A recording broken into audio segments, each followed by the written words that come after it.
1,000 ሰው በላይ አይቶታል አይቻልም እንትኑ። ስለዚህ ፕሮግራሙ ይቀጥላል። ዛሬ የአንደኛ ጴጥሮስ መጽሐፍ ምጥን ታሪካዊ ዳራውን ስለ መጽሐፉ እናያለን። ምክንያቱም የምንማረው አንደኛ ጴጥሮስ ምዕራፍ 4 ነው። ምዕራፍ 4 ከነገ ጀምሮ በተከታታይ ወንድም አክሊሉ ኮማንና መምህር ዮሐንስ በተከታታይ ያስተምሩናል። ምዕራፍ 4 ለሶስት ተከፍሎ ኤክስፖዚሽን በደንብ ክፍሎቹን በማብራራት ያካፍሉናል፣ ያስተምሩናል። ግን መጽሐፍ ቅዱስ ሲጠና በባህሪ ጊዜ መጽሐፍ ቅዱስ የሚጠና ክፍሉ ቀጥታ ወደ ክፍሎቹ በመሄድ ሳይሆን መጀመሪያ ያ መጽሐፍ ምንድን ነው? ማን የጻፈው? እነማን ነበሩ? በዛ ጊዜ የነበሩ ሰዎች ምንድን ነው በውስጡ ያለው አለ። ዋና ዓላማው ምንድን የተጻፈበት ታሪካዊ ሁኔታ ምን ይመስላል የሚለው መታየት አለበት። ምክንያቱም አንደኛ ጴጥሮስ መልእክት ነው። እንግዲህ ስለ መልእክት እግረ መንገዴ አንዳንድ ገርቦችን ብናቅ መልእክት ማለት ደብዳቤ ማለት ነው። ኦኬ ደብዳቤ ሲጻፍ ዝም ብሎ ደብዳቤ ይጻፋል ወደ ሰው መልእክት ዝም ብሎ ይላካል? አይላክም። መልእክቱ ሲላክ ወይም መልእክቱ ሲታሰብ ወይም ደብዳቤው ሲጻፍ የሆነ ኮንቴክስት አለ፣ የሆነ አውድ አለ፣ የሆነ ምክንያት አለ፣ የሆነ ምን አለ፣ ዓላማ አለ፣ የሆነ ሰበብ አለ እንጂ ዝም ብሎ ፎር ዘ ሴክ ኦፍ ደብዳቤ አይጻፍም አይደል? አይጻፍም። ስለዚህ መጽሐፍ ቅዱስ በዚሁ መንገድ ነው የተጻፈውና ከሱ ተነስተን እናያለን። እንጨት ጸሎት እናድርግ። ቅዱስ አባት ስምህ ለዘላለም ይባረክ። አንተ ብቻህን ከፍ ከፍ በል። እግዚአብሔር ሆይ በዚህ ምሽት በሕያው ቃል ፊት አለ። አምላካችን ሆይ ከመራህን ታስተምረን ዘንድ በነገር ሁሉ ጸጋህ ይደግፈን ዘንድ የቃል ደጆች ይከፈቱ ዘንድ ብሩህ አይምሮ ንቁ መንፈስን ማስተዋልን ትሰጠን ዘንድ የመረዳትን ባለጠግነት ትጨምርልን ዘንድ በጌታ በኢየሱስ ክርስቶስ ስም እንለምናለን። በቃልህ አልፈህ ትነካን ዘንድ እግዚአብሔር አምላካችን ሆይ ታገኘን ዘንድ ትሞግተን ዘንድ እግዚአብሔር አምላካችን ሆይ ትመክረን ዘንድ ታቀናን ዘንድ እግዚአብሔር ሆይ ታጸዳን ዘንድ ትመልሰን ዘንድ በጌታ በኢየሱስ ክርስቶስ ስም ለእያንዳንዳችን እንደየአመጣጣችን በዚህ ሳምንት እግዚአብሔር ሆይ ታገኘን እንለምናለን። አገኘን እግዚአብሔር ሆይ እያንዳንዳችንን አገኘን። እግዚአብሔር ሆይ ምካን። እግዚአብሔር ሆይ ዳስሰን። እግዚአብሔር ሆይ መለወጥ ይሁንልን። እግዚአብሔር ሆይ መታደስ ይሁንልን። እግዚአብሔር ሆይ መነሳት ይሁንልን። እግዚአብሔር ሆይ መቃናት ይሁንልን። እግዚአብሔር ሆይ በምክር መሞላት ይሁንልን። እግዚአብሔር ሆይ አንተን ማወቅ ይሁንልን። እግዚአብሔር ሆይ መበርታት ይሁንልን። ትችላለህ። እግዚአብሔር ሆይ በቅዱሱ መንፈስ ይህንን እንድትሰራ ራሳችንን ጉባኤውን ቀናቶችን ሁሉ አንተው ትከብርበት ዘንድ አንተው ትሰራበት ዘንድ በጌታ በኢየሱስ እናንተ አሳልፈን ሰጠን። እግዚአብሔር አምላካችን ሆይ እኛ በአንተ እንታመናለን። እንድታደርግ ዘንድ ራሳችንን ላንተ አሳልፈን እንሰጣለን። ልባችንን ላንተ አሳልፈን እንሰጣለን። ሕይወታችንን፣ ኑሯችንን፣ ሁለንተናችንን፣ ነገሮቻችንን ይኸው ተመልከት። ይኸው ዳስሰው እግዚአብሔር ሆይ ወደ እኛ ና። እግዚአብሔር ሆይ እግዚአብሔር አምላክ በፊትም መቀመጣችን ለከንቱ አይሁን። እግዚአብሔር ሆይ በጌታ በኢየሱስ ክርስቶስ እንለምንሃለን። እግዚአብሔር አምላካችን ሆይ አንተ አባት ነህ፣ እኛ ደግሞ ልጆች ነን። እግዚአብሔር ሆይ አባት ለልጆቹ እንደሚሆን እግዚአብሔር ሆይ ወደ እያንዳንዳችን ደግሞ እንድትመጣ እንለምንሃለን። ክብር ለአንተ ይሁን። ውዳሴ፣ አምልኮ፣ ስግደት ሁሉ ተጠቅልሎ ለአንተ ለአምላካችን ይሁን። በክርስቶስ ኢየሱስ ስም ለመነ። አሜን። ስሙ የተባረከ ይሁን። ስለዚህ አንደኛ ጴጥሮስ ምዕራፍ 4 ከነገ ጀምሮ እናያለን። ግን አጠቃላይ ምዕራፉን ለማየት የመልእክቱን መሰረታዊ ታሪካዊ ሁኔታ ባጭሩ መዳሰስ ጠቃሚ ይሆናል። እዚህ መጽሐፍ አንደኛ ጴጥሮስን የጻፈው ማን ነው ብለን ስንጠይቅ አንዳንዶቹ ላይ ብዙ ትኩረት አላደረግም።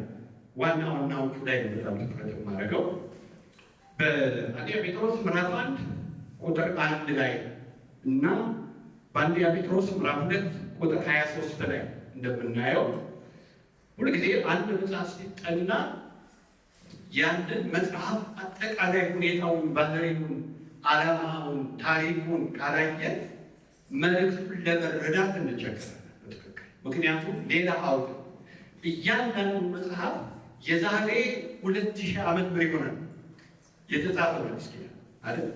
የዛሬ 2000 ዓመት መልእክቱ የተጻፈው በቀዳሚነት የዛሬ 2000 ዓመት ለነበሩ አማኞች ነው የተጻፈው። ለእነሱ እነሱ ላሉበት በጊዜው ለነበሩበት ተጨባጭ ሁኔታ ነው የተጻፈው። አንዳንዶቹ በመከራ ውስጥ ስለነበሩ በመከራ ላሉ አማኞች የተጻፉ ደብዳቤዎች ናቸው። አንዳንዶቹ ደግሞ በስህተት ትምህርት ውስጥ ስለነበሩ በስህተት ትምህርት ስለነበሩ አማኞች የተጻፉ ናቸው። ስለዚህ በተለያየ ምክንያትና ዓላማ ውስጥ ለነበሩ ሰዎች የተጻፈ ስለሆነ እኛ የዛሬ 2000 ዓመት የተጻፈ ደብዳቤ ነው የምናነበው እና የምናጠናው። ስለዚህ መጀመሪያ ውስጡ ያለው መልዕክት ሊገባን የሚችለው የዛሬ 2000 ዓመት ሄደን እነዚህ ሰዎች እነማን ነበሩ፣ በምን ሁኔታ ውስጥ ነበሩ፣ ለምንድነው ጸሐፊው ደብዳቤ በመንፈስ ቅዱስ ተመርቶ የጻፈላቸው፣ ምን ነበር የተጻፈላቸው መልዕክት፣ ጭብጡ ምን ነበር፣ ሀሳቡ ምን ነበር፣ ምን ቢሆኑ ነው፣ በምን ሁኔታ ውስጥ ቢሆኑ ነው፣ ምንድነው እግዚአብሔር የተናገራቸው አይደል የሚለውን ነገር በዝርዝር ካየን በኋላ ክፍሎቹን አውጥተን ጥቅሶቹን ምዕራፎቹን አውጥተን የተንትኖ ስራ ሰርተን በደንብ ተንተን እናያቸው ነው። በአውዳቸው ሁሉ ነገር በአውዳቸው ነው። ስለዚህ በሌላ አነጋገር እያካሄዱት ምንድነው? ክርስትና ሂስቶሪካል ሪሊጅን ታሪካዊ እምነት ነው። ክርስትና ታሪካዊ እምነት ማለት ነው።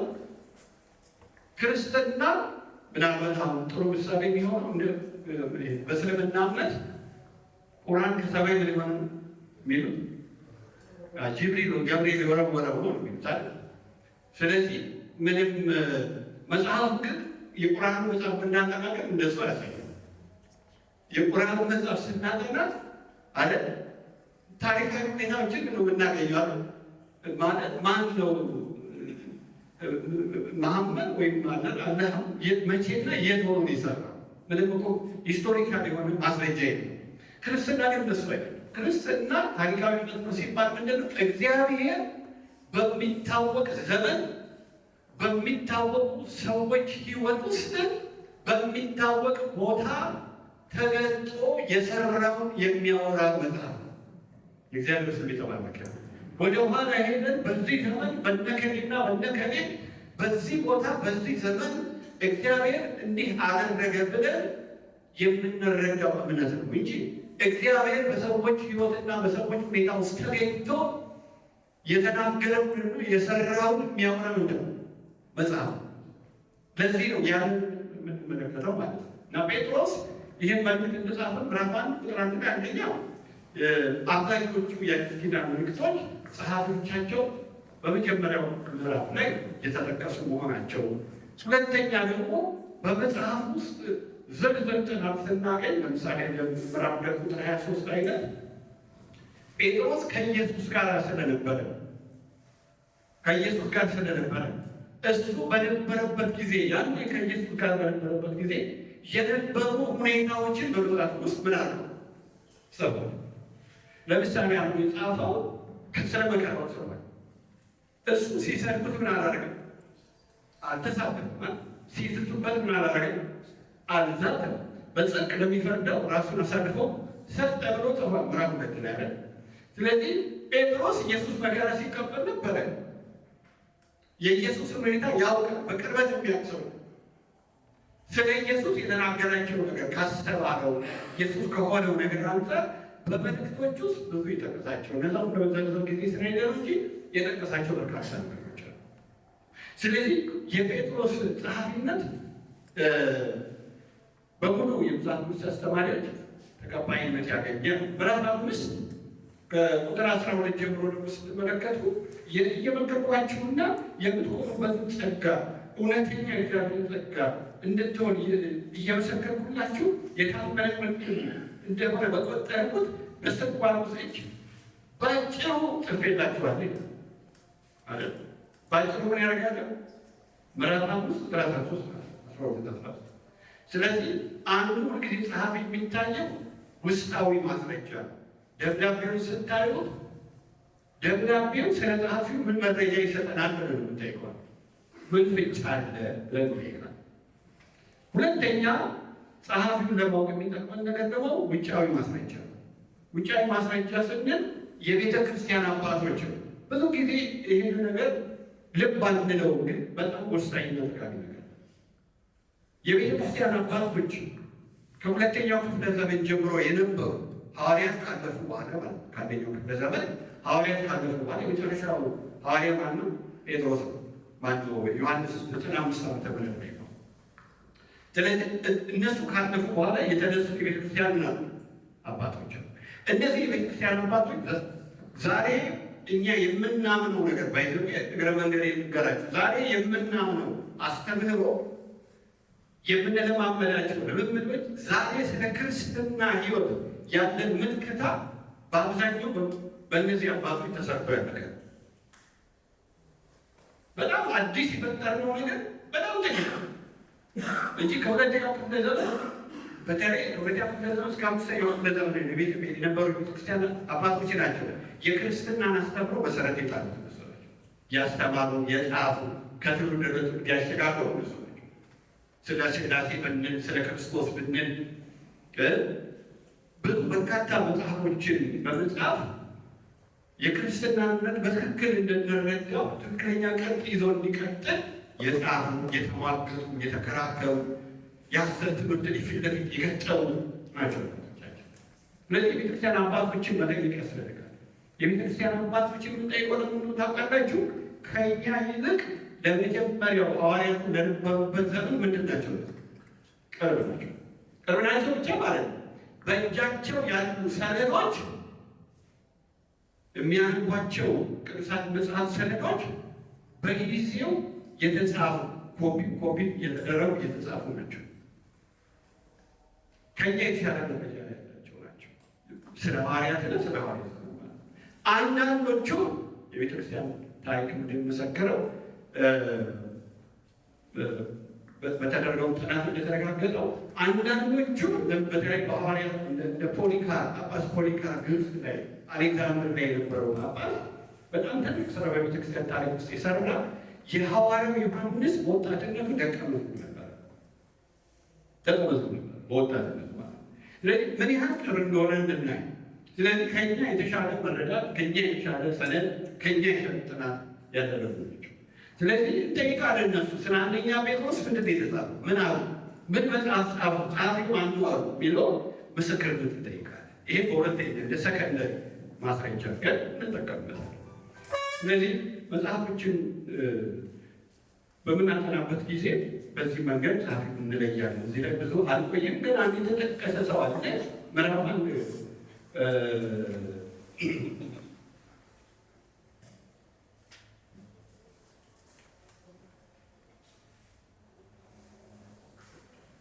ምዕራፍ 5 ቀደም ምሳሌ ሰምታችሁኛል። ቁጥር 12 እና 13 ላይ ስለ ስልዋኖስ የተጠቀሰ ነገር አለ። ስልዋኖስ የሲላስ ሌላኛው ስሙ ነው። ስልዋኖስ ጴጥሮስን በመጽሐፍ ሳይረዳው እንዳልቀረ መልእክቱ በመጽሐፍ ምክንያቱም መልእክቱ በሱ ሌላ ነው፣ በሲላስ በስልዋኖስ። ስለዚህ አንድ ከሐዋርያት ሥራ መጽሐፍ ከራብረን ስናጠናው መልእክቱን በማድረስ ብቻ ሳይሆን በመጽሐፍም እንደረዳው የሚጠቁሙ ነገሮች አሉ። አንደኛ ጴጥሮስ ምዕራፍ 5 ቁጥር 12 ላይ ሄደን ማየት እንችላለን። ሁለተኛ ወሳኝ ብሄ ስለሆነ ወደ ሁለተኛው ላይ ያለን ማለት ነው። ሁልጊዜ መልእክቶች ሲጻፉ፣ መጽሐፍ ሲጻፍ፣ ደብዳቤ ሲጻፍ ጸሐፊው አስፈላጊ ነው። ግን በጣም ደግሞ አስፈላጊ ነገር መልእክቱ የተጻፈላቸው ሰዎች ናቸው። ስለዚህ መልእክቱ የተጻፈላቸው ሰዎች ተደራሲ ሲሆኑ ለእነሱ ስለሆነ ደብዳቤ የተጻፈው መልእክቱ እነማን ናቸው፣ በምን ሁኔታ ውስጥ ነበሩ የሚለው በዝርዝር ማወቅ አማራጭ ላይ ወሳኝ ጉዳይ ነው። አማራጭ ላይ ወሳኝ ጉዳይ ነው። ስለዚህ በጊዜው ጴጥሮስ ይህን መልእክት ለማን ነው የጻፈው ብለን ስንጠይቅ ምዕራፍ 1 ቁጥር 1-3 ላይ ማየት እንችላለን። የተዘረዘሩ ከተሞችና አካባቢዎች አሉ። በትንሿ እስያ አካባቢ የነበሩ ቅዱሳን ወንድሞች የነበሩበት አካባቢ ተዘርዝሮ ማየት እንችላለን። ለምሳሌ ቁጥር 1 እና 2 ባነበው የኢየሱስ ክርስቶስ ሐዋርያ ጴጥሮስ እግዚአብሔር አብ አስቀድሞ እንዳወቃቸው በመንፈስ ቅዱስ እንደሚቀደሱ ይታዘዙና በኢየሱስ ክርስቶስ እንደሚረጩ ዘንድ ለተመረጡት በጳንጦስና በገላትያ በቀጳዶቅያ በእስያም በቢታንያ ለተበተኑ መጻተኞች። ስለዚህ አንዱ የመልእክት ባህሪ ምንድን ነው? ጸሐፊው ራሱ ያስታውቃል፣ ለማን እንደጻፈ ደግሞ ያስታውቃል። ስለዚህ እነማን ወደ ማን መልእክቱን እንደጻፈ ተደራሲያኑ እነማን፣ ተቀባዮቹ እነማን እንደሆኑ ገልጻ አድርጎልናል። የት አካባቢ ያሉ ናቸው? በጳንጦስ፣ በገላትያ፣ በቀጳዶቅያ፣ በእስያ፣ በቢታንያ የተበተኑ መጻተኞች። ለእነሱ ነው ይሄ ደብዳቤ በቀዳሚነት ያኔ ሲጻፍ የተጻፈ። ለምን ተጻፈ? እነማን ናቸው ሰዎች? ሁኔታ ውስጥ ነበሩ። ሂስቶሪካል የሰዎች የነበሩበት ሁኔታ። ለምን ይህ መልእክት አስፈለጋቸው? ጸሐፊው መንፈስ ቅዱስ ተቆጥሮ ይህን የጻፈበት ምክንያት ምክንያት ምንድን ነው የሚለውን ነገር ማወቅ መጽሐፉን በትክክል በመጽሐፉ የተጻፈትን ዓላማ ጭብጥ መልእክት ለማግኘት ወሳኝ ነው። ለምሳሌ ደብዳቤ እኛ ለአንድ ሰው ብንጽፍ፣ የሆነ ደብዳቤ ለአንድ ሰው ብንጽፍ፣ ለከበደ ብንጽፍ የጻፍነው ደብዳቤ ማንን የሚመለከት ነው? አየርን አይደል የሚመለከት፣ አስቴርን ሳይሆን ማንን ነው? ከበደን። በተለይ ከበደን ለከበደ የጻፍንበት ምክንያት ከከበደ ሁኔታ ጋር ምን የሆነ የተያዘ ጉዳይ አለ ማለት ነው። የተያዘ ጉዳይ። ስለዚህ የተጻፈላቸው አካላት በጊዜው ከነበሩበት ጉዳይ ጭብጥ ሁኔታ ጋር ተያይዞ የሚጻፉ እንጂ ዝም ብሎ በአየር ላይ የሚጻፍ ደብዳቤ ምክንያት አለው፣ ዓላማቸው ፐርፐዝ። ስለዚህ መልእክታት በባህሪያቸው ኦኬዥናል ናቸው፣ ፐርፐዝ ናቸው፣ በምክንያት ነው የሚጻፉ የሚባሉ ለዚህ ነው። ስለዚህ አንደኛ ስለ እነዚህ ሰዎች ምን አለን ጴጥሮስ ብለን ስንጠይቅ እነዚህ በሐዋርያ ሥራ ላይ ሄዳችሁ ሐዋርያ ሥራ ላይ ብንመለከት በትንሿ ኤሲያ አካባቢ የነበሩ በተለያዩ ከተሞች እንደ ገላትያ እንደተጠቀሱት ከተሞች የነበሩ ቅዱሳን ናቸው። ግን እነዚህ ቅዱሳን ምን ውስጥ እንደነበሩ ግን ይጠቁማል። መጽሐፉ ብላችሁ ስታነቡ ሙሉ መጽሐፍ የሚሸተው መከራ የሚሸተው መጽሐፍ አይደል? ተሳፋሪን ቸርች ስቅየዋ ቤተክርስቲያን መከራ እየተቀበለች ያለች ምን ቤተክርስቲያን፣ ስደት ያለች ቤተክርስቲያን፣ ስለ ጌታና ስለ ወንጌል ዋጋ እየከፈለች ያለች ቤተክርስቲያን። ቤተክርስቲያን ስንል አማኞች ማለት ነው። ግቡ እንዳልሆነ ይገባል ይችላል። ተበተኑ ያሉ ተሰደው ያሉ። ስለዚህ ደብዳቤው የተጻፈው ለአንድ አካባቢ ላሉ አማኞች ሳይሆን በተለያየ አካባቢ ለነበሩ ግን በመከራ ውስጥ ለነበሩ ስለ እምነታቸው ዋጋ እየከፈሉ ነበሩ። እምነታቸው እየተፈተነ ስላለ ቅዱሳን ይህ ደብዳቤ የተጻፈ ያለ በጊዜው ንጉሥ የነበረው ዓለምን ገዛ የነበረው ኔሮ ስለነበር ንጉሥ ኔሮ ስለነበረ ኔሮ ደግሞ ከታሪክም እንደምናየው ዋና ዘክሩል ኪንግ በጣም ጨካኝ የሆነ ምንድን ንጉሥ ክርስቲያኖችን ያሳደደ በቤተክርስቲያን ታሪክ ውስጥ እንደምናየው ንጉሥ ኔሮ በጊዜው የክርስቲያን ታሪክ ጸሐፊዎች እንደጻፉት ንጉሥ ኔሮ በነገሰ ጊዜ አዲስ የሮም ከተማን መገንባት ፈለገ። አዲስ የሮም ከተማ መገንባት ሲፈልግ አዲስ ቤተመንግስት አዲስ የሮም ከተማ መገንባት ሲፈልግ ምንድን ያደረገው? አሮጌውን ያንን ሊያፈርስ የፈለገው እንዴት እንደሚያፈርሰው አሰበ። ኢዚ አልነበረም ነው ብሎ ተነስቶ ቢያፈርሰው አይሆንም። ስለዚህ ከተማው በሆነ መንገድ በሚስጥር እንዲቃጠላል እሳት ተነስቶ ከተማው ምን አለ በለው። በዚህ ጊዜ ወዲያው ምንድነው አንድ የሱ ወዳጅ አለ አብሮት የነበረ ስሙን አላስታውስም በታሪክ ውስጥ ይህን ከተማ ያቃጠሉት ክርስቲያኖች ናቸው በሚል ምክንያት ተፈጥሮ ክርስቲያኖች ምን ሆን ተጀመሩ? መሰደድ ተጀመሩ። ንጉሥ ኔሮ አማኞችን በስቴዲየም ባለ አሁን ሮም ከተማ የሄዳችሁ ሰዎች በዛ ጊዜ የነበረውን እንደ ስቴዲየም ይመስለው ነገር ስቴዲየም እስካሁን ስላለ ሄዳችሁ አይታችሁ ከሆነ ክርስቲያኖችን ፊት ለፊት ማለት ነው በእንጨት ላይ ታስረው በእሳት እንዲቃጠሉ ያደረጉ በቆማቸው። በጣም ጨካኝ ነው። በእንደዚህ አይነት ስደት ውስጥ የነበሩበት ወቅት ነው እና መከራ ሲባል ቀለል አድርገን እንዳናየው ብዬ ነው። መከራ ሲባል ቀለል አድርገን እንዳናየው እየተቀበሉት የነበሩ መከራ በጣም ከባድ ነው። እንደዚህ እንደምናስባለን። ለዚህ ነው ምዕራፍ 1 ላይ ታችኋል። እምነታችሁ በምሳሌ ሲገልጸውት ነው ወርቅ በእሳት ምን እንደሚፈተን የመጠን እሳት ታውቃላችሁ። ወርቅ እሳቱ ሲገባ ምንድን ነው የሚሆነው? ይመቸዋል፣ ይቀልጣል አይደል? ቆሻሻ ምን ይሆናል? ውልቅ ብሎ ይወጣል ማለት ነው። ስለዚህ ወርቅነቱ የሚጠራበት ነገር ይፈጠራል። ግን የሚጠራው በቀላል አይደለም። አንድን ወርቅ አቅልጦ እንትን ለማለት ኢቭን የሚለቀቀው የእሳት መጠን ራሱ ምንድን ነው? በጣም ከፍተኛ ነው። ስለዚህ እያለፉበት ያለው ነገር በምሳሌ የገለጸበት ሁኔታ ስትመለከቱ በጣም ከባድ እምነት ይፈተናል። አንዳንድ እግዚአብሔር ሰዎች ሲፈሩታ ያላቸው እንደ ጢሞቴዎስ አይነት ሰዎች አይናፋርና መከራ ነው ወቅቱ የፈሩበት ወቅት እንደነበር ሁለተኛ ጢሞቴዎስ ላይ ማየት ይችላላቸው።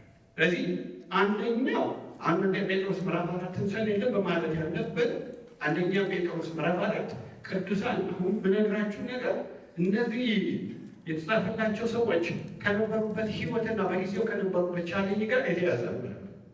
ስለዚህ አንዳንዱ ከፋፍን በምናይበት ጊዜ እንደሱ እንደማይ በመከራ ውስጥ ነበሩ፣ በስደት ውስጥ ነበሩ የሚለውን ነገር። ሁለተኛ ይህችን ቤተክርስቲያን ወይም ቅዱሳን የገለጸበት መንገድ አሁን ሳለም ሰምታችሁን ከሆነ መጻተኞች ናቸው አይደል? ስደተኞች ናቸው ይላል። ምዕራፍ 1 ላይ እነዚህ ቅዱሳን የገለጸበት መንገድ በብሉይ ኪዳን ለእስራኤል ሕዝብ ከተባለው ሁኔታ ጋር ምን አሉ? በዛ ምሳሌ ነው የገለጻቸው። በብሉይ ኪዳን የእስራኤል ሕዝብ ማለት የእግዚአብሔር ሕዝብ ነው አይደል? ስለዚህ በብሉይ ኪዳን የእግዚአብሔር ሕዝብ ስለሆነ ስለ እስራኤል የተነገረውን ነገር በአዲስ ኪዳን ላሉ አማኞች ምን ማለት ነው? በመናገር በዛ ተምሳሌት ነው ሲገልጻቸው የምትመለከቱት። አንዳንድ የመጽሐፍ አስተማሪዎች ምን ይላሉ? አዲሱ እስራኤል ነው። የአዲስ ኪዳን ቤተክርስቲያን ዘኔው እስራኤል የቀደመው እስራኤል ስላለፈ አዲሱ እስራኤል ነው ብለው ይገልጹታል። በብሉይ ኪዳን የብሉይ ኪዳን ምሳሌ እስራኤልን መሰረት አድርገው ለምሳሌ አሁን በደንብ አድርጌ ሳነብ እንደሰማችሁት ማለት ነው። ትንሽ ዝቅ ብዬ ላምብ ኢየሱስ ክርስቶስ ቁጥር 3 ላይ ኢየሱስ ክርስቶስ በሙታን በመነሳቱ ለሕያው ተስፋ ለማይጠፋ እድፈት ለሌለበት ለማያልፍ ርስት እንደ ምሕረቱ ብዛት ሁለተኛ የወለደን የጌታችን ኢየሱስ ክርስቶስ አምላክና አባት ይባረክ። የምህረት በመጨረሻ ዘመን ይገለጽ ዘንድ የተዘጋጀ መዳን በእምነት በእግዚአብሔር ኃይል ለተጠበቃችሁ ለእናንተ በሰማይ ምድር ቀርቶላችኋል። መጻተኞች ርዕስ የሚጠቀማቸው ቃላቶች በደንብ አድርጋችሁ ተመልከቱ።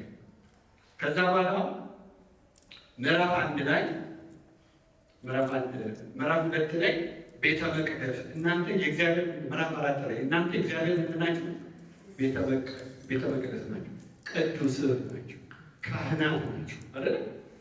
ምዕራፍ 4 ላይ ማለት ምዕራፍ 2 ላይ ምዕራፍ 2 ቁጥር 9 ላይ እናንተ ከጨለማ ወደሚደነቅ ብርሃን የጠራችሁ የእርሱ በጎነት እንድትነግሩ የተመረጠ ትውልድ የንጉሥ ምን ካህናት ቅዱስ ምን ለርሱ ምን የተለየ ወገን።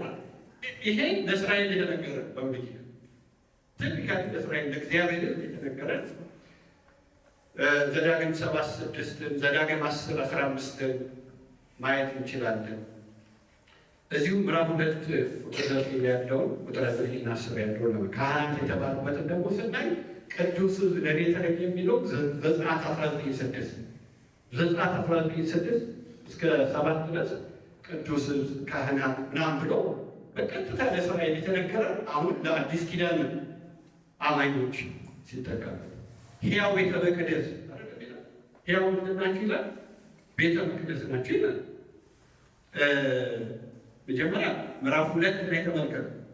ምዕራፍ 2 ከቁጥር 4 ጀምሮ በሰው ወደ ተጣለ በእግዚአብሔር ዘንድ ግን ወደ ተመረጠና ክቡር ወደሆነ ወደ ሕያው ድንጋይ ወደ እርሱ እየቀረባችሁ እናንተ ደግሞ እንደ ሕያዋን ድንጋዮች ሆናችሁ በኢየሱስ ክርስቶስ በእግዚአብሔር ደስ የሚያሰኝ መንፈሳዊ መስዋዕት ታቀርቡ ዘንድ። ይህ መስዋዕት ታቀርቡ ዘንድ ቢለው ከብሉይ ኪዳን እሳቤ ጋር የተያዘ ቅዱሳን ካህናት እኮ አይደል? ካህናት እግዚአብሔር እስራኤላውያንን ነው ካህናት ያላቸው ዘጸአት ነው። እናንተ ለእኔ ካህናት ናችሁ ማለት ነው።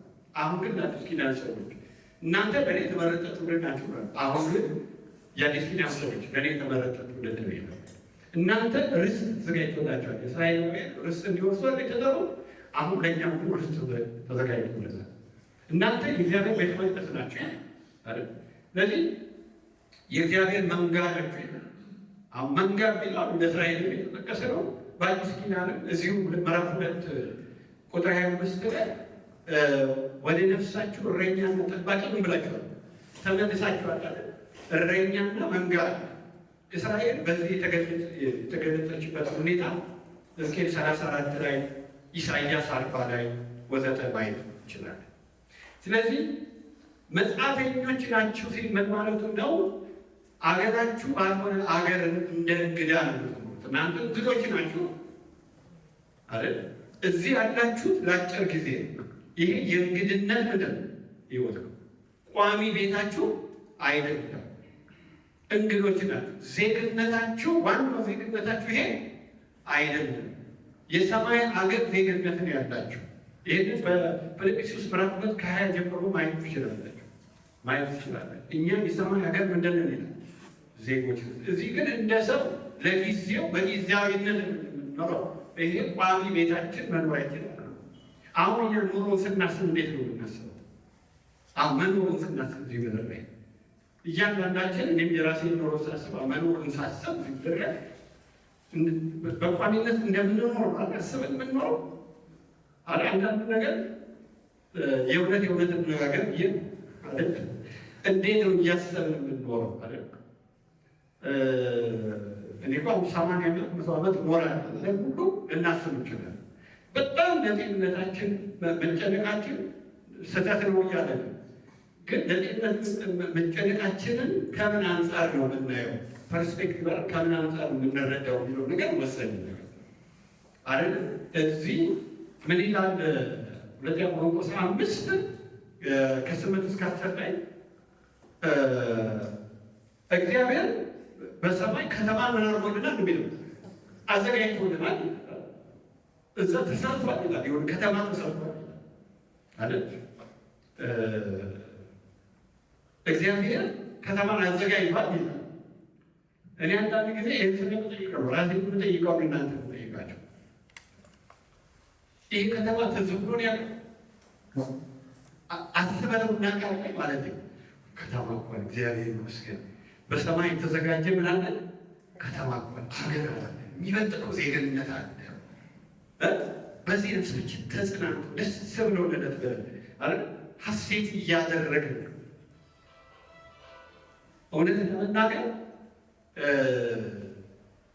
በጣም ብዙ ጊዜ ስለተፈተንኩ ነው በዚህ ነገር ነገራቸው ማለት ሁልጊዜ እያሰብኩ ኖረ ነው ብዬ በድፍረት አልናገርም። የምድር ነገር ያሳስበናል። የምድሩ ቤት ያሳስበናል። የምድሩ ሕይወት ያሳስበናል። የምድሩ ብልጽግና ያሳስበናል። ብዙም ያሳስበን ነገር አለ። በምድር የተያዘንባቸው ነገሮች የሉም ወይ ሆነች አሉ። በጣም በዚህ ዘመን ደግሞ በጣም ግልጽ እየሆነ መጥቷል። የተያዘንባቸው ነገሮች በጣም ግልጽ እየሆኑ ይመጡታል። እናንተ እንደምታውቁት ስለማስብ ነው ማለት ነገር ብዙ የተያዘ ልባችን የተያዘበት ነገር ሀሳባችን የተያዘበት ነገር ወደ ድሮ ብዬ ልናገር ግን ድሮ ስል ያሁኑን የጎናን ማለት አደራቸው ድሮ እኔ የነበርኩበትን ለማለት ነው። እኔ ጌታ የተቀበልኩት በ1971 ጌታ ገኝ እድሜን እንዳታሰሩ በ1971 ጌታ ያገኘ እና እኔ በነበርኩበት ዘመን ያለውን ስነግራችሁ የአሁኑን እየጎናን አይደለም። ግን እኔ በነበርኩበት እኔን ያሳደጉኝ ያስተማሩኝ ወገኖች በአብዛኛው ይሰሙኝ የነበረው ስለ መንግሥተ ሰማይ፣ ስለ አዲስቷ ኢየሩሳሌም፣ ስለ ጌታ መምጣት፣ ወደ ጌታ ስለመሄድ በአብዛኛው ይሰሙኝ የሚያስተምሩ ይሄን ነው። በዛ ጊዜ የሚሰበከው ስለዚህ ሰው ሰማይ ነው በዚያ ዘመን የሚያስበው ጸሎቱ ሁሉ ትገረም። አንዳንዱ በነገራችሁ በጣም ትገረማላችሁ። በዛ ጊዜ የነበራችሁ ሰዎች ታውቃላችሁ። ጌታ ሆይ ውሰደኝ ነበር ጸሎት። አሁን ውሰደኝ የሚል ያለ አይመስለኝም፣ ሊኖርም አይችልም። ውሰደኝ የምር ይሆናል። ጌታ ሆይ ምን አድርገኝ ውሰደኝ ተብሎ ይጸለይ። በቃኝ እዚህ ምድር መኖር ያው ተኖሮ እኮ አይደለም። በጣም ያን ጊዜ ኑሮ በጣም ዝቅ ያለ ነው፣ ምቾት ያለው አይደለም። መከራ በጊዜው ደግሞ በጣም ኃይለኛ ስደት ነበረ። በደርግ ዘመን የነበረው ሰ ክርስቲያኖች የሚታሰሩበት ነው። ነጋሽ ነው ስለሚያውቁት ነው የነበረው ስደት በጣም ከባድ። ውሰደኝ ተብሎ ይጸለይ። እንዲህ ነበር ለምሳሌ ጌታ ሆይ ውሰደኝ በቃ ከአንተ ጋር ለምን መሰለህ ሰው የሰማይ ነገር በደንብ ገብቶታል። የሰማዩ ርስት፣ የሰማዩ ከተማ፣ የጌታ መምጣት ምን ማለት እንደሆነ በነፍሱ ነው ሰርፎ የገባው። ይህ እውነት በርቶለት ሁሉ ወደዚያ ልጥቅ ያለ ራውቸር ስፒሪት ያለ በቃ ይሄ መንፈስ ግን ይህ ሁኔታ መቼ እንደተቀየረ ያለ ከና መተመረቱ እንዴት ሽፍት እንዳደረገ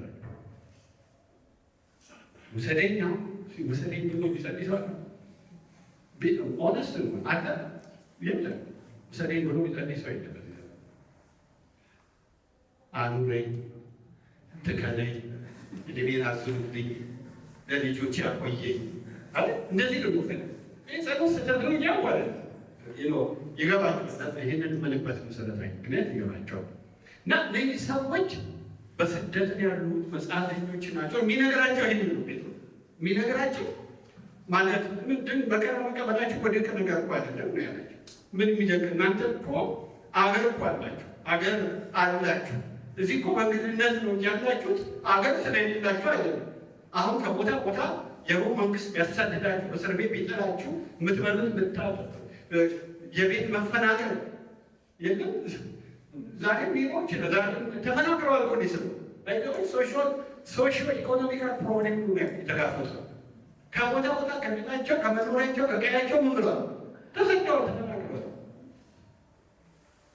እና በስራ ጉዳይ ዋጋ ከፍለዋል፣ በገንዘብ ጉዳይ ስራ ቤተሰባቸው ተበትኗል ነው።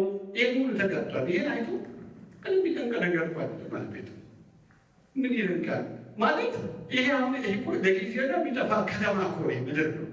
ለእናንተ እኮ የሚደንቅ ሀገር ተዘጋጅቶላችኋል። ርስት እኮ ተጠብቆላችኋል። አገር ዜጎች ናችሁ እናንተ። የሰማይ ሀገር ምንድን ነው?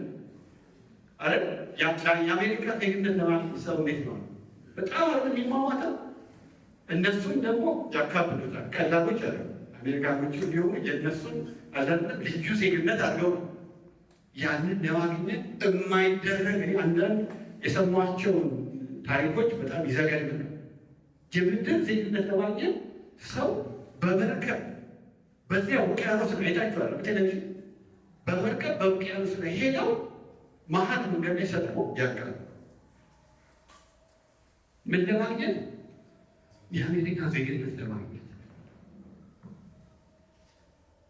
እናንተ እኮ በሰማይ የከበረ ሀገር አላችሁ፣ ዜግነት አላችሁ። እና ይሄ እግዚአብሔር ማጋነኛችሁ እኮ ኢየሱስ ነው። እናንተ እኮ የንጉሥ ካህናት እኮ ናቸው። እንደ ተራ ሰው ነው ራሳችሁ ታያላችሁ። ብዙ ጊዜ አንድ ነገር ማሰብ ያለብን ራሳችንን ማየት ያለብን ስለ ራሳችን ያለ መልከታ መሆን ያለብን መጽሐፍ ቅዱስ በሚያስቀምጠው እውነት ነው። እነሱ ራሳችንን ማየት ነው። የንጉሥን ካህናት ርስት የተጠበቀላቸው የእግዚአብሔርን ምሕረት ያገኙ የተመረጠ ነው ትውልድ። የእግዚአብሔር ስም የተባረከ ማለት መንፈሳዊ ነገር አሁን በድንገት ነው ስላለ ጳውሎስ እግዚአብሔር ያብራል። እውነቴን ብላችሁ ይሄ እውነት ሲበራልን ነው ጥቅ ብለን ሰማይ የምንሄደው። በሰማይ ያለው አስቡ እንጂ በምድር ያለው አይደለም የሚለው ነገር እውነት ቢሆን ቤቶታችን ይሄ ነገር ምን ሲበራል። በዚህ ሳምንት እንድታስቡት የምንፈልገው ነገር ይሄ ትምህርት ሲመረጥ መጨረሻው ተቃርቧል ነው የሚለው። በዚህ ሳምንት የዘላለሙን ነገር እንድታስቡ ነው የሚፈልገው። የሰማዩን ነገር የምታስቡበት ሳምንት በቃ ስለ እግዚአብሔር መንግስት የምታስቡበት፣ ስለ ርስታችሁ የምታስቡበት፣ ስለ ሰማያዊ ዜግነት የምታስቡበት፣ ስለ አዲስቷ ኢየሩሳሌም የምታስቡበት፣ ስለ ተዘጋጀው አዲስ ዓለምና አዲስ ዘመን የምታስቡበት፣ ስለ ትንሣኤው የምታስቡበት፣ ስለ ጌታ መምጣት የምታስቡበት። እስቲ ነው አንዳንዴ ወጣ እንበል። እስቲ ተይዘን ከሆነበት ጊዜ ነገሮች የተወጣንበት ዘመን ስለሆነ እስቲ የጌታን ነገር የምናስብበት ሳምንት። በዚህ ሳምንት ሁሉም ሰው አንደኛ ጴጥሮስን የሚያነብ ከቤተሰቦቻችሁ ጋር በግላችሁ ደጋግማችሁ ይህን መጽሐፍ ምናምንበት እግዚአብሔር በዚያ ውስጥ እንዲናገር፣ እግዚአብሔር በዚያ ውስጥ እንዲያግዘን፣ እግዚአብሔር በቃሉ ስለሆነ ቤታቸው እንዲሰራ ይህን የምናስብበት ሳምንት እግዚአብሔር ያደርገን። በእውነት ይህን እንድናስብ ስለዚህ እነዚህ ሰዎችን የገለጸበትን ሁኔታ ተመልከቱ። ሌላው ስለ እነዚህ ሰዎች መጽሐፍ ውስጥ የምታዩት ነገር አንደኛ ጴጥሮስ ምዕራፍ 2 ላይ የምታዩት ነገር ምንድን ነው? በስነ ምግባር ችግር ውስጥ እንደነበሩ ማየት ትችላላችሁ። የስነ ምግባር ችግር፣ የስነ ምግባር የቅድስና ችግር፣ የጽድቅ ሕይወት ችግር ናቸው። አንዱ ጴጥሮስ በጣም ትኩረት አድርጎ የጻፈው አንደኛ ጴጥሮስ ምዕራፍ 2 ላይ ሄደ። ምዕራፍ 1 ላይ ስደት ላይ እንደነበሩ እነማን እንደሆኑ በክርስቶስ ያብራራ እንጂ ምዕራፍ 2 ላይ ሲመጣ ግን አንዱ የሚታየው ምንድነው? በዚህ በማያምነው ማህበረሰብ ውስጥ ሲኖሩ በአካሄዳቸው፣ ባለመኖራቸው፣ በስነ ምግባራቸው የታየ የቅድስና ሕይወት የስነ ምግባር ችግሮች አሉ። ስለዚህ ያ ነገር አንዱ ጴጥሮስ በጣም ስላሳሰበው ለመጻፍ ተገደዋል ማለት ነው። ምዕራፍ 2 ላይ ተመልከቱ። ምዕራፍ 2 እንደ ምሳሌ በጣም ዲግሪ ፕራሳስ ምንጀምረ ተወሰኑ ቁጥሮች እንዳለ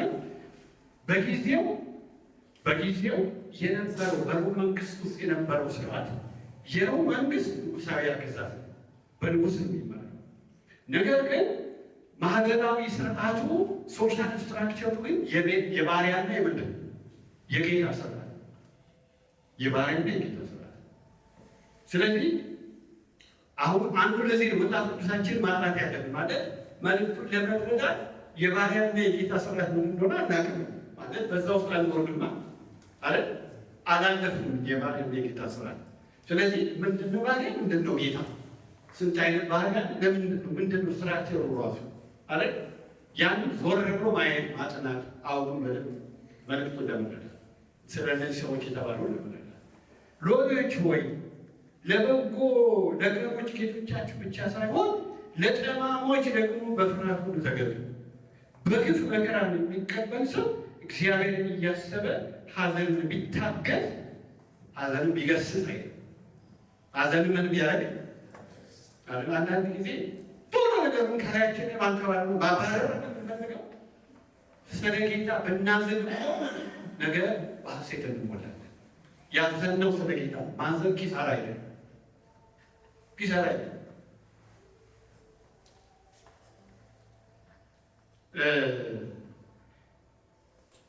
ኃጢአት አድርጋችሁ ስትቆሰቡ ብትታገሱበት ክብር አለ። ነገር ግን መልካምን አድርጋችሁ መከራ ብትቀበሉ ብትታገሱ ይህ ነገር በእግዚአብሔር ምስጋና ይገባዋል። የተጠራችሁለት ለዚህ ነውና ክርስቶስ ደግሞ ፈለጋው እንድትከተሉ ምሳሌ ተቆጥራችሁ ስለ እናንተ መከራ ምን ተቀብሏል። እርሱ ኃጢአት አላደረገም፣ ተንኮልም ምን በአፉ አልተገኘም። ሲሰድቡትም መልሰው ምን አላደረገም? አልተሳደበም። መከራም ሲቀበል ምን አላደረገም? አልዛተም። ነገር ግን በጽድቅ ለሚፈርደው ራሱን አሳልፎ ምን አደረገ? ሰጠ። ሰጠ። መልሼ ደግሞ ምዕራፍ 3 ላይ ዳምና ሀሳብ አብራራ ቁጥር 8 ምዕራፍ በመጨረሻ ሁላችሁ አንድ ልብ ሁኑ፣ የሌላውን መከራ ለእናንተም ለሚሆን ለወንድሞች ተዋደዱ፣ ሮሮዎችና ትሑታን ሁኑ። ክፉን በክፉ ፈንታ ወይም ስድብን በስድብ ፈንታ ምን አትበሉ አትመልሱ። በዚህ ፈንታ ባርኩ እንጂ በረከትን ልትወርሱ ለዚህ ተጠርታችኋል። ሕይወትን ሊሆን መልካሞችን ቀኖች ላይ የሚፈልግ ሰው ምላሱን ከክፉ ከንፈሮቹን ተንኮል ከመናገር ይከልክል።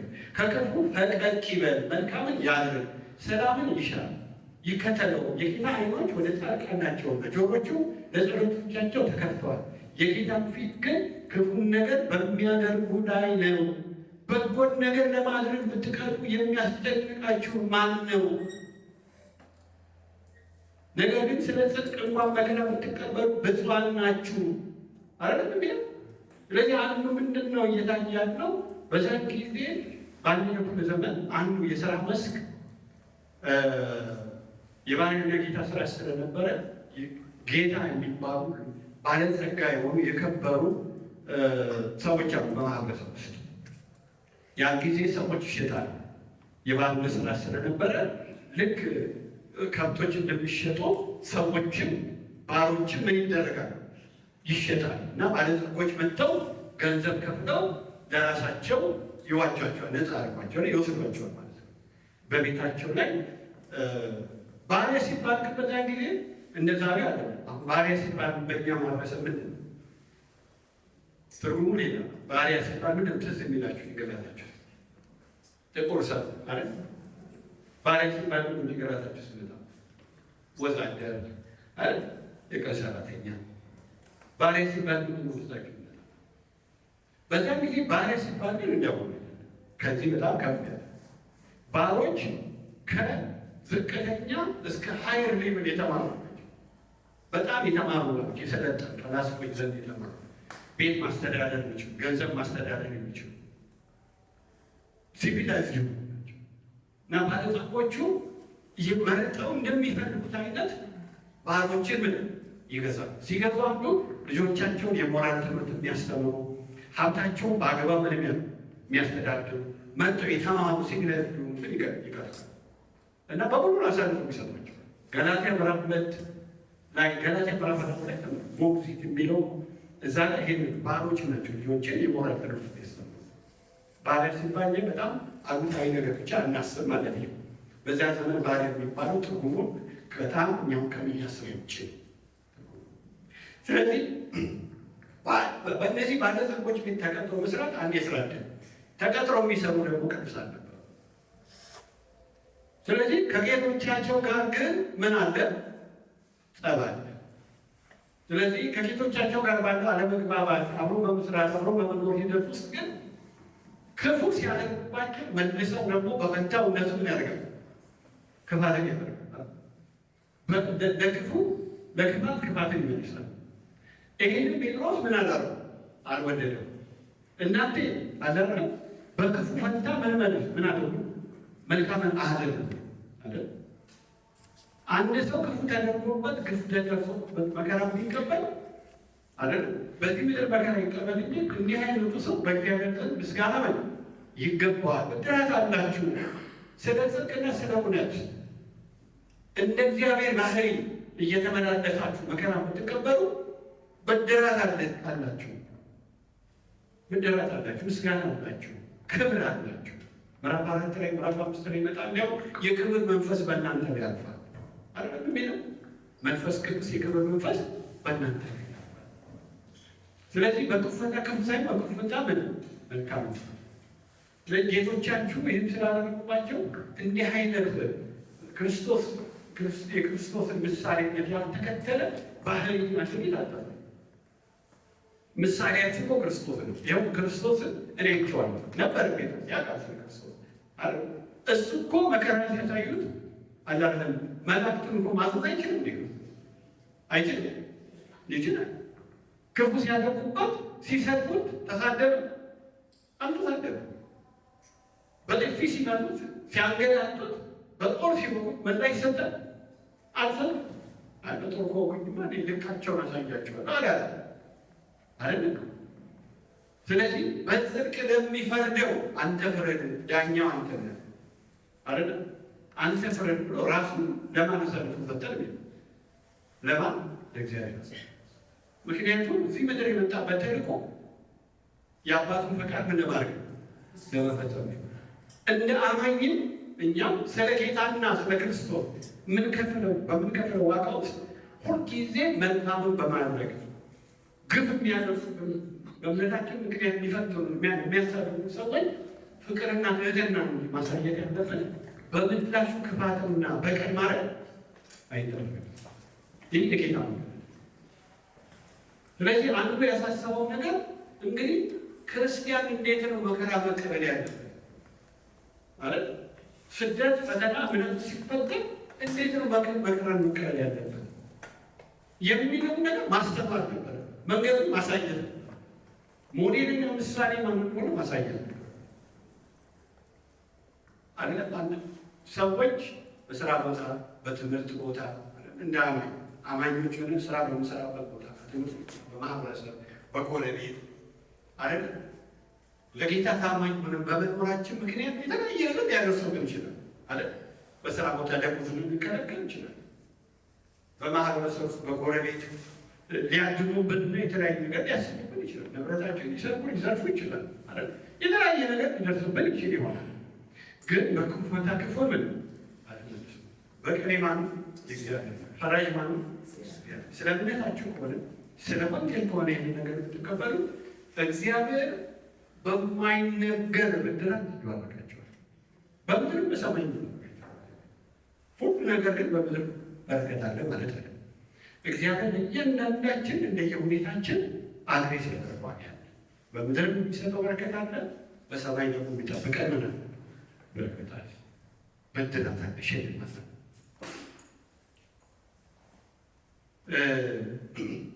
የእምነት አባቶቻችን እንደሱ ነበሩ። ለምሳሌ ሙሴ ብድራቱን ትኩር አድርጎ ተመልክቷልና ከእግዚአብሔር ሕዝብ ጋር መከራ መቀበል መረጠ። ምርጫ ነው ብያችኋል። የክርስቲያን ሕይወት ምርጫ ነው። ሙሴ ተመልከቱት። ሲጀመር መከራ መምረጥ በመከራ ውስጥ ለማለፍ ምርጫ ማለት አንድ ትልቅ ጥንካሬ የሚጠይቅ ነገር ነው። ምሳሌ የሚጠይቅ ነገር ነው። ሁለተኛ መከራውን የሚቀበልበትን ምክንያትና ዓላማ ገብቶት በዛ ነገር ውስጥ ለማለት ዋጋ ለጊዜው ለመክፈል መወሰን ነው ነገር አይደል? ስለዚህ መከራን የመረጠው ምን ስለታየው ነው? የጊዜው ከሆነ መከራው አወጥቶ የዘላለም ምን እንዳለ ስለገባው ብድር አይኑ ስለተከፈተ የእውነት ስለበራለት ይህን ምርጫ ያለ አይደል? በመሰረቱ እኮ ክርስቲያን መሆን ክርስቶስን ለመከተል መወሰን መከራን መምረጥ ነው። ባለ በኩል መከራን ምርጫችን ማድረግ ማለት ነው። ስለ ስሙ ዋጋ ከፍላለሁ፣ ስለ ወንጌል ስለ ክርስቶስ ዋጋ ከፍዬ እኖራለሁ ብለን መርጠናል ማለት ወስነናል አይደል? ይሄ ምርጫችን የዘላለም ብድራትን ነው ያስገኝልን፣ ኪሳራ አይደለም። ለእነዚህ ሰዎች የሚነገራቸው ነገር ምንድን ነው? በዚህ ጌታ ባዘጋጀው ሲገለጥ ባዘጋጀው ተስፋ በተዘጋጀላቸው በተጠበቀላቸው ተስፋ ርስት እንዲጽና ነው እያበረታታቸዋል። ደግሞ ከማህበረሰቡ ምዕራፍ ሁለት የሚደርስባቸው ጥቃት እንዳልወዳለ በዚህ ማህበረሰቡ ሲኖሩ ማህበረሰቡ ከፍተኛ የሆነ ስደትን በንግግርም በማሳደድም የተለያየ ፈተና ያደርስባቸው እንደነበረ ማየት ይችላላቸው። ለምሳሌ ምዕራፍ 2:11-12 ላይ ወዳጆቹ የነፍስ ከሚዋጋ ሥጋዊ ምኞት ርቁ ዘንድ እንግዶችና መጻተኞች እንደመሆናችሁ እለምናችኋለሁ። ስለሚመለከቱ ስለ መልካም ስራችሁ ክፉ እንደምታደርጉ በዚያ እናንተ በሚያሙበት ነገር በሚጎበኝበት ቀን እግዚአብሔርን ያከብሩት ዘንድ በአሕዛብ መካከል ኑሯችሁ ምን ይሁን መልካም ይሁን። የምትኖሩበት ማህበረሰብ ክፉ ነገር ስለ እናንተ ያወራል፣ ሐሜታ ይከሳችኋል፣ የተለያየ ክፉ ነገር ያደርጋል። ቢሆንም ግን ጌታ ይመጣል። ጌታ በሚመጣበት ቀን በሚጎበኝበት ቀን ያፍራል። ባይሆ የጌታ መምጣት በተሰሎንቄ ምዕራፍ 1 ተሰሎንቄን ተመልከቱት። ጌታ በሚመጣበት ጊዜ በእሳት ነበልባል በሚገለጥበት ጊዜ ከሚሆኑት ነገሮች አንዱ ምንድን ነው? መከራ ላሳያችሁ፣ መከራ ያሳያችኋል። ፍርድ አለ፣ ጀጅመንት አለ። ስለዚህ ያ የፍርድ ቀን ነው። ይህን እንዳለ ባደረጉ ሰዎች ላይ ሕይወታቸውን መልሰው ከእግዚአብሔር ጋር ከክርስቶስ ጋር ህብረት ላደረጉ ሰዎች እንዲህ አይነቱ ስደት ይጠብቃቸዋል፣ ታላቅ መከራ ይጠብቃቸዋል ማለት ነው። ስለዚህ እነዚህ ሰዎች የነበሩበት ሁኔታ ነው የሚያሳዩቸው። ይህንን ሳንረሳ ነው አንደኛ ጴጥሮስ ምዕራፍ 4 የምናጠናው። ምክንያቱም እዚህ ውስጥ በዚህ ሁኔታ ውስጥ ያሉ ሰዎች ስለሆነ መልዕክት የተጻፈው። እነዚህ ሰዎች በትንሽ እስያ ውስጥ የነበሩ ሰዎች ናቸው። የሚበዙ አሕዛብ ናቸው። አይሁዶች አሉ። ምዕራፉ መጽሐፉ ታጠረው በአብዛኛው አሕዛብ ናቸው። የአሕዛብነት መገለጫው ምንድን ነው? የአይሁድነት መገለጫው እንዳለ የአሕዛብነት መገለጫ ነው። ያ በዛን ጊዜ የነበሩ ፓጋን የሚባሉ መገለጫቸው ምንድን ነው? አንደኛው ጣዖት አምላኪዎች ናቸው። አሕዛብ የሚባሉት ግሪክ የሚባሉ መጽሐፍ ቅዱስ ውስጥ ከአንዱ ከአይሁድ የሚለያቸው ከይሁዲነት የሚለያቸው ነገር ምንድን ነው? ጣዖት አምላኪዎች ናቸው በአብዛኛው። ይሄ ነው አሁን ካልቸራቸው። ሁለተኛ ደግሞ በጣም ሲበዛ ኢሞራል ናቸው፣ ግብረ ገባዊ ናቸው። በጣም የረከሰ ስነ ምግባር የሚከተሉ ናቸው። ጸያፍ የሆነ የስነ ምግባር ህይወት ያላቸው ናቸው። ይህ የአሕዛብነት መገለጫ ምዕራፍ 4 ላይ እዚህ አንደኛ ጴጥሮስ ምዕራፍ 4 ከ1 እስከ 6 ላይ አሕዛብ እንዴት ይኖሩ እንደነበር በደንብ አስቀምጧል። ምን አይነት ህይወትና ልምምድ እንደነበራቸው ምዕራፍ 4 ከ1 እስከ 6 ላይ ማየት ይችላላቸው።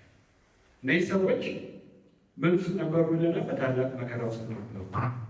እነዚህ ሰዎች ግን ርስት ያላቸው በእግዚአብሔር የተመረጡ ካህናት፣ በእግዚአብሔር ዘንድ ክብር የተጠበቀላቸው ሰዎች ናቸው። እነዚህ ሰዎች በመከራ ውስጥ ሲያልፉ ከገጠማቸው ሁኔታ ተነስተው ለገጠማቸው መከራና ችግር አንዳንዴ አግሬሲቭ ይሆናል። ብዙ ጊዜ ይሄ የሰው ባህሪ ማለት ሰው በጣም የሆነ ቴንሽን ውስጥ ሲያልፍ፣ ውጥረት ውስጥ ሲያልፍ፣ ከዛም ከዚህ የሆነ ትግል ውስጥ ተግዳም ውስጥ ሲያልፍ ኔጌቲቭ የሆነ አሉታዊ የሆነ ባህሪ ያሳያል አይደል? ምላሹ ንግግሩ ጥሩ ያለ ከሚያልፍበት ሁኔታ ይነሳ እና እንደዛ ሊሆኑ አልፈለገም። ግን ክርስቶስን ምሳሌያቸው ሞዴላቸው አድርገው በክፉ ፈንታ መልካም እያደረጉ እንዲኖሩ ይህ መርህ እንዲከተሉ የፈለገው ማለት እግዚአብሔር መስለን ምንድነው? እግዚአብሔር መምሰል ማለት እግዚአብሔር ቅዱስ እንደሆነ እኛም በኑሯችን ቅዱሳን፣ እግዚአብሔር እውነተኛ እንደሆነ እኛም እውነተኞች እንደሆነ፣ እግዚአብሔር የታመነ እንደሆነ እኛም በታማኝነት እንመላለስ፣ እግዚአብሔር ጻድቅ እንደሆነ እኛም በጽድቅ እንድንኖር እግዚአብሔርን መምሰል ማለት እሱ አይደል? እግዚአብሔርን መሰል የሚባለው መለኪያችን እኛ የሥነ ምግባር እግዚአብሔር እንደሚመሰል መለኪያችን እግዚአብሔር ባህሪ ስለሆነ ስታንዳርዱ ያለው ለክርስቲያን እነዚህ ሰዎች ሌላው ማየት ያለበት ከዚህ የተነሳ ከመከራው የተነሳ የእርስ በርስ ችግር እንደነበራቸው ምዕራፍ 1 ላይ ማየት ትችላላቸው። የእርስ በርስ ችግር ማለት የእርስ በርስ ችግር የፍቅር፣ የትህትና፣ የመከባበር፣ የመቀባበል ችግሮች ፈጥረዋል። ሆስፒታሊቲ ዙሪያ ምዕራፍ 1 ላይ ቅድም ሳሉ ሰጣችሁ የሆነ አንዱ ምዕራፍ 1 ላይ ታገኝ 22 እና 23 ላይ ለእውነት እየታዘዛችሁ ግብዝነት የሌለበት በወንድማማች መዋደድ ነፍሳችሁን አጽንታችሁ እርስ በርሳችሁ ከልባችሁ አጥብቃችሁ ዳግመኛ የተወለዳችሁ ከሚጠፋ ዘር በሕያውና ለዘላለም የሚኖረው በእግዚአብሔር ቃል ከማይጠፋ ዘር ነው። ምዕራፍ 2 ላይ ስትመጡ እንግዲህ ክፋትን፣ ተንኮልን፣ ግብዝነትን፣ ቅንዓትን፣ ሐሜትን ሁሉ አስወግዳችሁ ቸር መሆኑ ቀምሳችሁ እንደሆነ ምዕራፍ 4 ላይ አንዱ የምናየው ይሄንን ነው። ይሄ እርስ በርስ መዋደድ ተዋደዱ የሚለው ወደ 3-4 ጊዜ ተደጋግሟል። አንዱ መሰረታዊ ችግር ስለሆነ በእንደዚህ አይነት በመከራ ወቅት፣ በስደት ወቅት፣ በአስጨናቂ ወቅት አንዱ ከኛ የሚጠበቀው ነገር ምንድን ነው? መያያዝ ማለት መዋደድ ነው። አንዱ የሌላውን መከራ እንደራሱ ነው መቁጠር ነው። አብሮ መጸለይ ነው። መበረታታት ነው። አንዱ ሌላውን ኢንከሬጅ ማድረግ ነው አይደለም? ህብረት በመፍጠር ህብረቱን በማጠናከር በመደጋገፍ አብሮ በመጸለይ በመዋደድ እንግዶችን በመቀበል የተቸገሩትን በመርዳት ያንን በማካፈል በዚህ አይነት ህይወት እንደ ቤተሰብ እንድንኖር ጥሪ። በምን ወቅት? በመከራ ወቅት፣ በስደት ወቅት። ይሄ ነው ክርስቲያናዊ አካሄድ አይደል? ብዙ ጊዜ በዓለም የምናየው ዓለማውያን ሰዎች በችግራችን ሰዓት ምን ሊሉ ይችላሉ? ሊርቁ ይችላል። በመከራችን፣ በስደታችን፣ በህመማችን ሳተር ነው በቃ ሌላው ግን ይሄ የክርስቲያናዊ ህይወት እሴት አይደለም። በክርስቲያናዊ ህይወት ግን ሪቨርስ ነው። ወንድምን ሲቸገር ካየህ ራራ አይደለም። ተሰዶ ካለ ምን አለው ተቀበል አይደል? ተርቦ ካለ ምን አለው አብሎ፣ ታርዞ ካለ ምን አለው አጠጣው። ጸልይለት። በመከራ ወቅት መጠጋጋት እግዚአብሔር ያብዛል። ወንድሞቻችን ማሰብ፣ ችግራቸውን መካፈል፣ እንደነሱ መሆኑን እግዚአብሔር ያብዛለን። ይህ ህይወት እንዲበዛላቸው እየመከራቸው ምዕራፍ 4 ላይ ሮታላቸው ሰሞኑ ስንል እና መልእክቱ የተጻፈበት ወደ ሶስተኛው ሀሳብ እያጠቃለል እንድመጣ መልእክቱ የተጻፈበት መሰረታዊ ዓላማ ብዙ የመጽሐፍ ቅዱስ አስተማሪዎችን እንደሚስማሙበት ምዕራፍ 5 ቁጥር 12 እና 13 ላይ ነው ይላሉ። ግን ዘርዘር ማለት ያስፈልጋል። መልእክት ዩዥዋሊ የመጽሐፍ ዓላማ በአንድ ላይጠቃለል ይችላል። ግን ኮር የሆነው ሀሳብ ምዕራፍ 5 ቁጥር 12 እና 13 ላይ እንደሆነ ብዙ የመጽሐፍ ቅዱስ አስተማሪዎች ናቸው። የጻፉበትን ምክንያት ስንመለከት ውስጡ ዘርዘር ያሉ ሀሳቦች አሉ ማለት ነው። አንደኛው በክርስቶስ ኢየሱስ ያሉትን ያን የዘላለም ተስፋና ርስት እያሰሩ በመከራቸው እንዲጸኑ ኢንከሬጅ ማለት ነው። ባጭር በመከራቸው እንዲሆኑ ነው። ስደት ላይ ሆን ስላወቀ ኢንከሬጅ ማለት ማበረታታት ያስፈልጋል። ተስፋቸው እያሳየ ግን ሲያበረታታ በባዶ ሜዳ ሰው ታበረታታላችሁ ዝም በልና በሚለው አይደለም።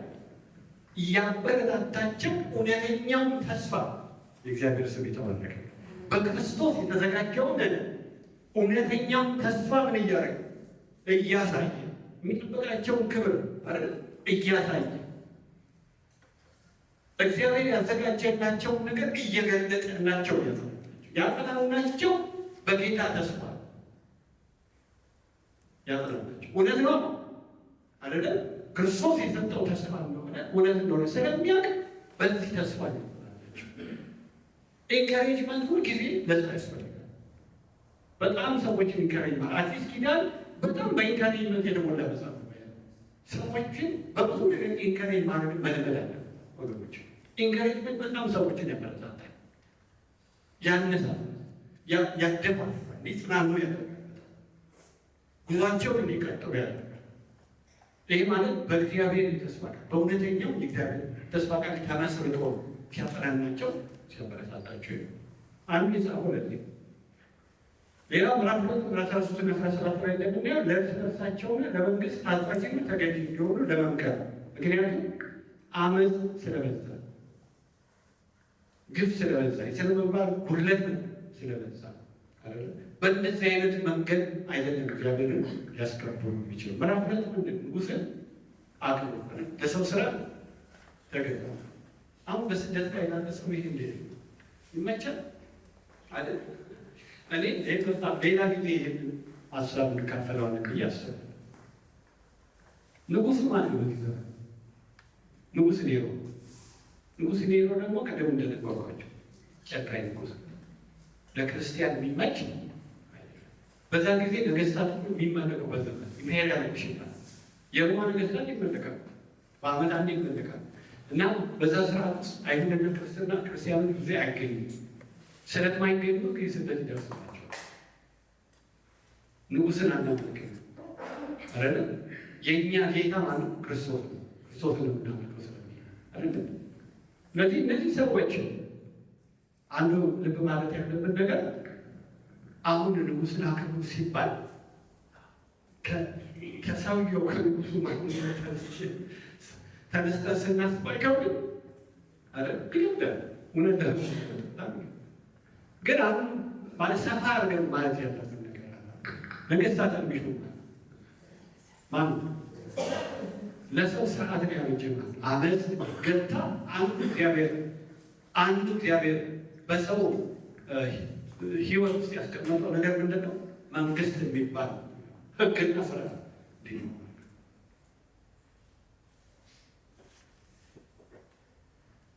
ለእግዚአብሔር ስልጣን ነው የምንገዛው። በዚያ አቅጣጫ ማለት ሄዳችሁ ለሰው ስርዓት ተገዙ ሲል ንጉሥን አምልኮ አይደለም፣ ፖይንቱ እሱ አይደለም። እግዚአብሔር ላቆሙ ስርዓትና ስልጣን ምን ሆነ ብላስ ደግሞ ክፉ ሲያደርግብን ክፉ በምላሽ ክፉ መመለስ የለብንም። እግዚአብሔር መፍራት ብዙ ምንም ነገር ነበር ጊዜ ላይ ግን ጊዜ ለዚህ አሁን ፕሮግራም ስለተዘጋጀ ምዕራፍ 3 ላይ ደግሞ የመከራ ነገር የጻፉበት ምክንያት ያላመነ ባል ያላቸው ሚስቶች ስለ እነሱ ምዕራፍ 3 በጣም ደጋግሞ አሳስቧል። በኑሯቸው ምሳሌ ሆኗቸው አንዱ በመካከላቸው የነበረው ችግር ነው። ሌላው ምዕራፍ 5 ላይ የመከራቸው ቁጥር 1 እስከ 5 መሪዎች በተገቢ ባህሪና ተገቢ አገልግሎት በመፈጸም የእግዚአብሔር ሕዝብ መጋቢውን እንዲጠብቁ እንዲያገለግሉ የእረኞች ሀገር አንድ ቀን ገለጠ።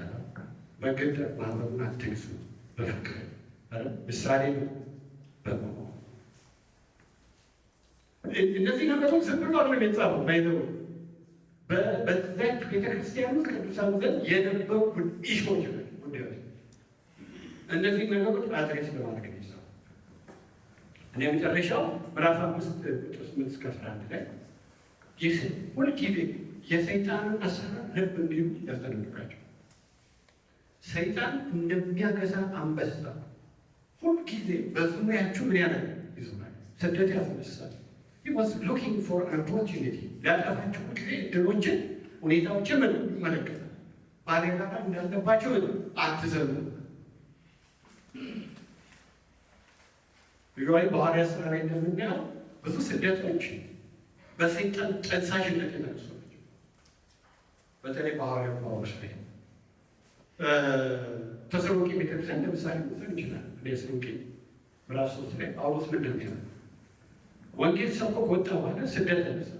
በስደት ውስጥ ያለፉ ገና በጌታ ሕፃናት ስለነበሩ በጣም አሳሰበ እና መልዕክት ሲጽፍ ነገር ምናልባት ሰይጣን ፍትማቸው ወደ ኋላ ምን ተመልሶ ይሆናል እና በጣም አንዱ አሳዳጅ ባላንጣ ተቃዋሚዎችን በሕይወታችን ውስጥ ለሚያልፉ አንዳንድ ፈተናዎች ለምንጋፈጣቸው ቻሌንጆች ከጀርባው የማን እጅ አለ? የሰይጣን እጅ አለ። በገዛ ፈቃዳችን ከምናመጣው ፈተና ውጭ ሰይጣንም አይገኛልንም ናቸው። እኛ በጦርነት ቀጠና ውስጥ ያለን ሰዎች ነው። ዶንት ፎርጌት የዚህ ዓለም ገፊ የማይተኛለን እግዚአብሔር ስለሚጠብቀን ደግነቱ አንዱ በክርስቶስ መሆን ትርፉና ጥቅሙ ፕሮቴክሽን ነው። የእግዚአብሔር ስም ይጠባል። ዲቫይን ፕሮቴክሽን ስላለ የእግዚአብሔር ጥበቃ ስላለ ነው የምንገባው እንዳይመስል። ማታ ማታ ሁል ጊዜ እኛ ልጆች ስንጸልይ አንድ ጊዜ የምናመሰግነው ጌታ እነሱም ሲጸልዩ ወጥተን ስንገባ ቀላል ይመስላል አይመስላችሁ? ጠዋት ወጥተን ማታ ስንገባ እንደ ቀላል ነው የምናየው። ብዙ ጊዜ ግን ቀላል ግን እግዚአብሔር ከስንት ነገር እንደጠበቀን ብዙ ማይታይ የጠላት ሴራ ስላለ እግዚአብሔር ፕሮቴክት ያደርጋል። የእግዚአብሔር ፕሮቴክሽን ስላለ በእኛ ጥረትና አስተዋይነት ችሎታ አይደለም። ስለዚህ አንዱ ማሰብ ያለብን ነገር እሱ ነው። ይህን ያህል ካሉ ይበቃል። የእግዚአብሔር ስም የተባረከ ይሁን። በዚህ አውድ ውስጥ በዚህ እነሱ ያሉበት ሁኔታ ከገባል በዚህ አውድ ውስጥ ምዕራፍ 4ን የሚያስተምሩ ሰዎች ያስተምሩናል ማለት ነው። እግዚአብሔር ሲያስተምሩ ይገባል። ሰዎቹ ያሉበት ሁኔታውን ከተረዳ መልዕክቱ ምን እንደሆነ በደንብ ይገባል። ጸሎት እናድርግ። ጸሎታችሁ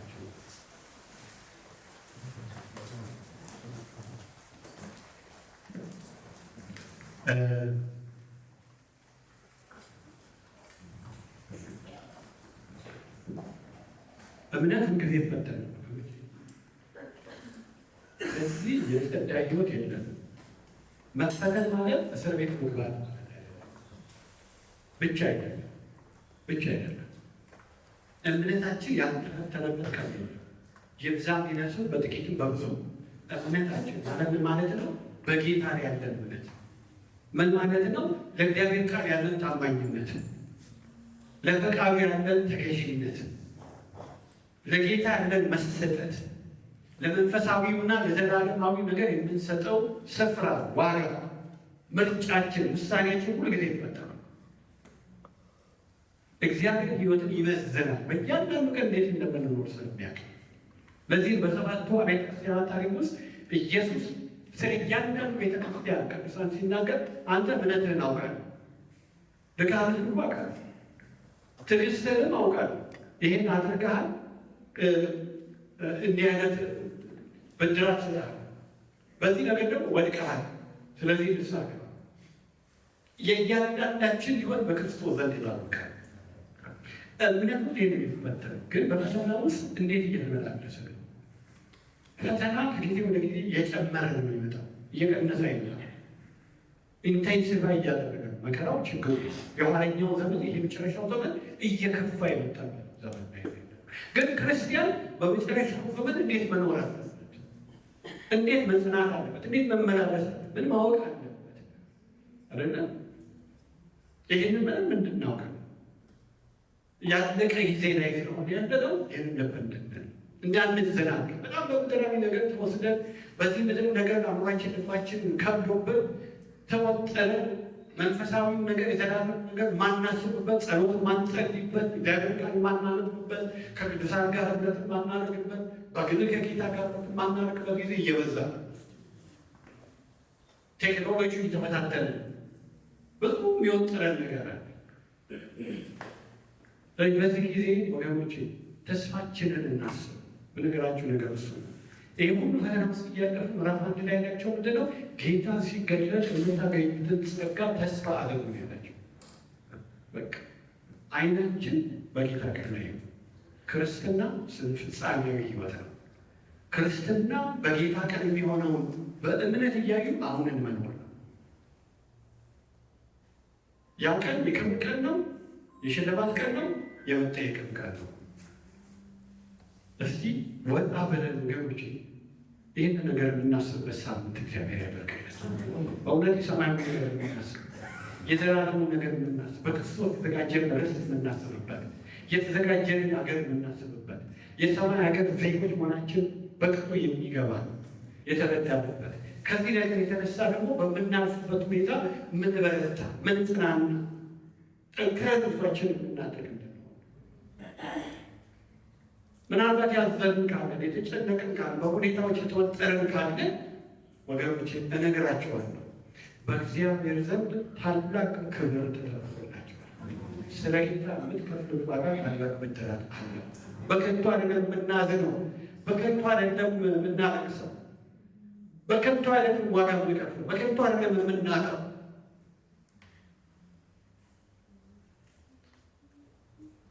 የጌታ ስም ብሩክ ይሁን።